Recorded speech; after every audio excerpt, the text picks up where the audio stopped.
Lovely, Sweety, प्रीति, twinkle, college में पढ़ने वाली लड़कियां, 40-50 हजार का कुत्ता नहला धुला कर और मुंह से मुंह लगा करके तो गाड़ी में बिठाती हैं और लेके एसी गाड़ियों में चलती हैं। मैं सोचता हूं ये किसी बड़े वीआईपी लीडर, किसी नेता का जन्म हुआ होगा। कभी कभी हम सोचते हैं, मुझे तो बाल ठाकरे के खिलाफ भी बोला तो मेरे बाप का कुछ नहीं गया, और क्या जाएगा, कोई आसमान से टपकता हुआ कोई फरिश्ता थोड़ी था बाल ठाकरे। उसने हमारे नबी को गाली दी थी, उसने कहा था मोहम्मद अय्याश था, मक्कार था, 11-11 औरतें रखता था। तो हमने कह दिया था जवाब में, 11 बीवी रखने वाला अगर मक्कार और अय्याश था तो कृष्ण जी 16,108 रखे थे, वो क्या थे। उसने फिर तकरीर में कहा था, अगर मैं प्रधानमंत्री बन गया तो हरा रंग बंद कर दूंगा। हरा रंग मुसलमानों का रंग है, इस्लामी रंग है, मैं हरा रंग बंद कर दूंगा, हर जगह लाल रंग के झंडे को, केसरिया रंग के झंडे को लागू कर दूंगा। मैंने उसके जवाब में कहा था, ठाकुरे जी लाल रंग से इतना प्यार, हरे रंग से इतनी नफरत, ये नफरत करना छोड़ दो, क्योंकि हरे रंग की सब्जियां खा खा कर तुम जिंदा हो, लाल रंग की चीज तुम्हें नसीब नहीं होती है।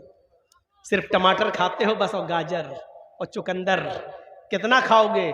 लाल रंग की चीज वो है जो हमारे बिहार और बंगाल में खाई जाती है। हमने कहा वो खाना शुरू, मैं तो नाम लिया था, यहां नाम नहीं लूंगा, मुझे डर लगता है यहां नाम ले लूं तो कहीं यूपी के होने वाले चुनाव में मीडिया वाले उसी चीज को उछालें और बीजेपी को फायदा ना पहुंचाएं। वैसे बीजेपी को हम मुसलमानों में बहुत से लोग मिल गए फायदा पहुंचाने के लिए, संतुष्टि के साथ वो बैठी हुई है कि हम तो जीत रहे हैं, हम तो निकल रहे हैं, क्योंकि हमारा काम तो मुसलमान ही लोग कर रहे हैं। मैंने इशारे में बहुत कुछ कह दिया है, बहुत ही मुआज़रत के साथ अगर किसी को बुरा लगा हो तो लगता रहे। मैं माफी नहीं मांगता हूं, जुर्म ही नहीं किया तो माफी क्यों मांगू। मैंने कोई गलती नहीं की बोलकर, इसलिए माफी मांगने का सवाल ही पैदा नहीं होता है। तुझे बुरा लगा है तो ये तेरी विचारधारा है, अपने विचारधारा को आगे बढ़ा और सोच और समझ, ये सोचने और समझने की चीज है। इत्मीनान के साथ बैठी हुई है बीजेपी कि हमारा काम तो हो रहा है। आपको एक राज की बात बताऊं, मेरे पास यूपी की कुर्सी संभालने वाला, उसका भेजा हुआ एक आदमी लखनऊ में मेरे पास आया और मुझसे कहता है, मौलाना साहब आप या तो बीजेपी का प्रचार करिए और ब्लैंक चेक ले लीजिए, जो चाहिए वो ले लो, खुलकर आइए बीजेपी में, हम स्वागत करेंगे। पूरे उत्तर प्रदेश का हम आपको अल्पसंख्यक का अध्यक्ष बना देंगे। मैंने कहा नहीं साहब, बीजेपी में हम नहीं जा सकते हैं, बीजेपी में हम जाएंगे तो हमारी कब्र खुद जाएगी। तो कहने लगा, तो फिर तुम्हारे एक मुसलमान भाई भी हैं, नाम समझ गए ना, मैं नहीं लूंगा, आपके एक मुसलमान भाई भी हैं, वो लड़ रहे हैं, वो हम लोगों के बड़े विरोध में रहते हैं, फिर आप उस पार्टी का प्रचार कीजिए। मैंने कहा आपको क्यों इंटरेस्ट है उसमें? कहा कि उनके प्रचार से हमें फायदा हो जाएगा। हमने कहा नहीं, अगर मैं अखिलेश का साथ दे दूं तो?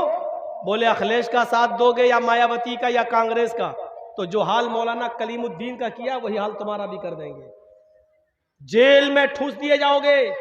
इतना याद रखना, मैं वार्निंग देने आया हूं, धमकी देने आया हूं आपको, या तो हमारा साथ दीजिए और हमारा देने से मुसलमानों में आपकी छवि खराब हो रही है तो उस पार्टी में चले जाइए, और हमारे योगी जी को जितनी गाली दे सकते हो दीजिए, क्योंकि हमें फायदा हो रहा। अगर अखिलेश या मायावती के साथ गए तो जेल में सड़ा देंगे। हमने कहा जुर्म क्या किया मैंने? क्या कहता, जुर्म करता कौन है? जुर्म करता कौन है? आपको कोर्ट में साबित करना है कि हमने जुर्म नहीं किया। यह साबित करने के लिए आपको 10 साल लग जाएंगे। यह धमकी आई है मेरे पास, या तो इसका साथ दो, इसका नहीं दे रहे हो तो उसका साथ दो। खुली किताब है यार, क्यों मुझसे कहलवाते हो? मैं बिहार में नहीं कहना चाहता हूं, बंगाल में ममता दीदी ने पूरी इजाजत दी है, खूब बोलो, मैं देता हूं, जाता हूं, बोलता हूं, नाम भी लेता हूं, इसलिए कि जहां मेरे ऊपर केस होने का खतरा नहीं है वहां लेता हूं, नाम भी लेता हूं। अपने आप को बचाना भी जरूरी है। समझो, पहचानो, गौर करो, ये देखो इस वक्त कोई तुम्हारा नहीं है, ये सच है, कोई तुम्हारा नहीं है, सच है। लेकिन ये भी सोच लो कि इस वक्त हमें अपने आप को बड़े नुकसान से बचाना है तो छोटा नुकसान आपको करना पड़ेगा।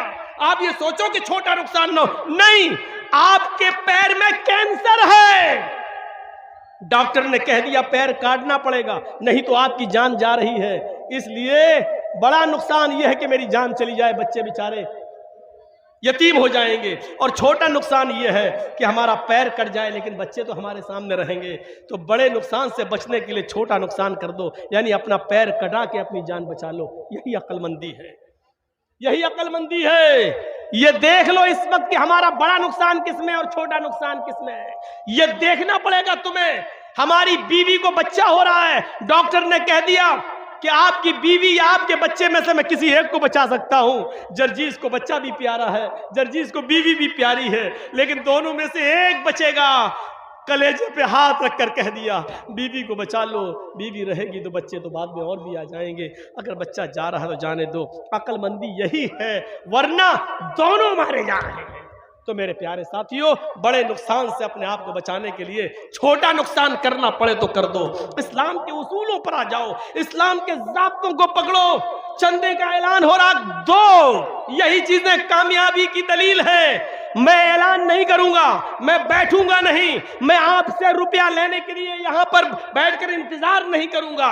याद रखो, एक मिसाल देके जा रहा हूं, बिहार वालों खुशनसीब हो, बंगाल वालों खुशनसीब हो कि तुम्हारे यहां मदरसों पे कोई पाबंदी नहीं है। सरकारी स्कूलों में तुम पढ़ा रहे हो, मदरसे खुले हैं, बंगाल में खुली इजाजत है। हम यूपी वालों से पूछो, हमारे मदरसे बंद किए जा रहे हैं, मदरसों पे छापे मारे जा रहे हैं, मदरसे के उस्तादों पर नजरें रखी जा रही हैं, सीसीटीवी कैमरे लगाए जा रहे हैं, हमारे यूपी के मदारिस को बंद करने की प्लानिंग हो रही है। याद रखना, अगर ये मदरसे जो आप लोगों के इसी चंदे से चलते हैं, अल्लाह न करे कि यूपी वाला माहौल आपके यहां आ जाए, ये मदरसे अगर बंद हो गए तो कोई फिर अली मियां नदवी जैसी शख्सियत पैदा नहीं होगी, फिर कोई एहसान इलाही ज़हीर जैसी शख्सियत पैदा नहीं होगी, कोई इब्ने तैमिया और इब्ने क़य्यम बनकर नहीं निकलेगा।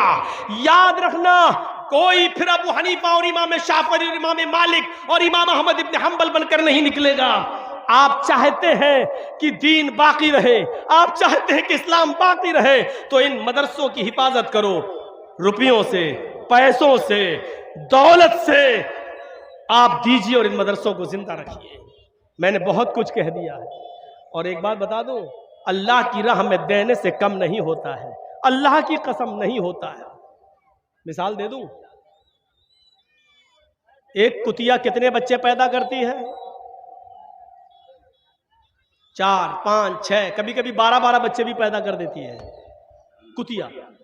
लेकिन आप देख लीजिए, एक कुतिया 5, 6, 10 बच्चे पैदा करती है, लेकिन रास्ते में जाइए, कुत्ते और कुतियों की तादाद आपको बहुत कम दिखेगी। क्यों? बस सड़क पे कोई इस ट्रक से मर गया, कोई उस बस से मर गया, कोई इससे मर गया, बहुत कम। एक कुतिया 10-12 बच्चे देती, लेकिन तादाद कुत्तों की बहुत कम है। और एक बकरी को देख लो, 2 ही बच्चे देती है, बहुत कम है जो 3 दे, 1 या 2 या 1। इस साल भारत के 35 करोड़ मुसलमानों में अगर 1 करोड़ भी कुर्बानी हुई और 1 करोड़ जानवरों को ज़िबा कर दिया जाए, अगली साल कुर्बानी का महीना आता है तो आप देख लीजिए कि 1 करोड़ की तादाद फिर से तैयार हो जाती है। क्यों? एक बकरी सिर्फ 2 या 1 बच्चा देती है, लेकिन और रोजाना कितने ज़िबा किए जा रहे हैं और हम लोग उनका गोश्त खा रहे हैं। जरा तसव्वुर किया आपने, जो जानवर अल्लाह की राह में जितने ज़िबा किए जा रहे हैं, दूसरे साल उससे ज्यादा पैदा हो रहे हैं। सऊदिया में चले जाओ, 50-50 लाख हाजी लोग हज के मैदान में, और हर हाजी वहां अपनी तरफ से एक कुर्बानी तो देता ही देता है। 50 लाख हाजी का मतलब 50 लाख जानवर एक साल कुर्बान हुए, दूसरे साल 50 लाख फिर उसी सऊदिया की सरजमीन पर पहुंच गए। जो चीज अल्लाह की राह में जितना कटती है, जितना खर्च होती है, वो बढ़ती है। मेरे भाइयों, आप अल्लाह की राह में जितना दोगे बढ़ेगा, इजाफा होगा, आपके घरों में बरकत होगी। और जितना सैंत के रखोगे, बचाओगे, तो कभी आपके बच्चे की बीमारी में चला जाएगा, कभी किसी को कैंसर हो जाएगा, कभी किसी की किडनी खराब हो जाएगी, अल्लाह ताला कहीं ना कहीं वसूल कर लेगा। इतना याद रखिए, ये सदका और खैरात आने वाली बलाओं को टाल देती है, आने वाली बलाओं को दूर कर देती है। अल्लाह के नबी ने फरमाया, तकदीर में सारी चीज लिखी जा चुकी है, अगर तकदीर में लिखी हुई किसी मुसीबत को अगर तुम दूर करना चाहते हो तो तुम सदका और खैरात करो, क्योंकि सदका और खैरात आने वाली मुसीबतों पर रोक लगा देती है। मेरे भाइयों, दुनिया में यही सदका और खैरात कर जाइए, ताकि अगर हमारी मौत एक्सीडेंट से लिखी है तो सदका हमारे उस एक्सीडेंट को टाल दे। अब आप कहोगे कि तकदीर में तो सब लिखा है, हमारी मौत जब, तो तकदीर में यह भी लिखा होता है कि इस आदमी की मौत एक्सीडेंट से लिखी है, लेकिन 1 महीना पहले ये सदका और खैरात करेगा और हम इसकी मौत को टाल देंगे। ये भी तकदीर में लिखा हुआ है, ये भी तकदीर में लिखा हुआ है। मेरे भाइयों, इस्लाम के अंदर पूरे के पूरे दाखिल हो जाइए। एक मुसलमान दूसरे मुसलमान की इज्जत व आबरू को समझे। चलिए 2 बजकर